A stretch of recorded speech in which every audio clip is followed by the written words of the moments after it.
And the last one that we want to stop seeing are really misconfigured VMs, misconfigured servers, and misconfigured clusters.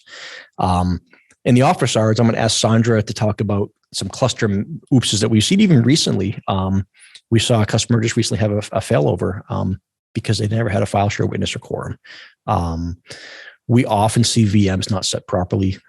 I've lost track now of the number of times I've seen SQL Server Standard with 12 sockets, 1 core per socket, and 8 of the sockets not available. Therefore, they're only using 4 of their 12 CPUs they paid for because they didn't realize SQL Server Standard's limitation, and because they just clicked next in their VM console and nobody checked these things.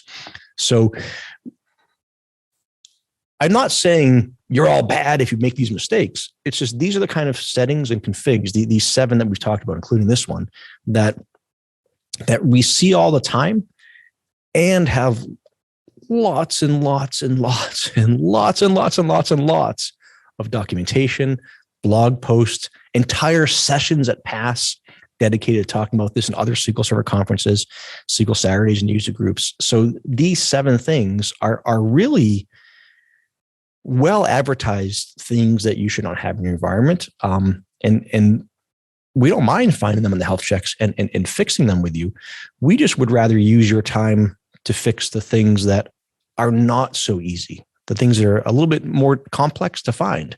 And this is one of them. So server config, VM config, cluster config, it can go deep quick.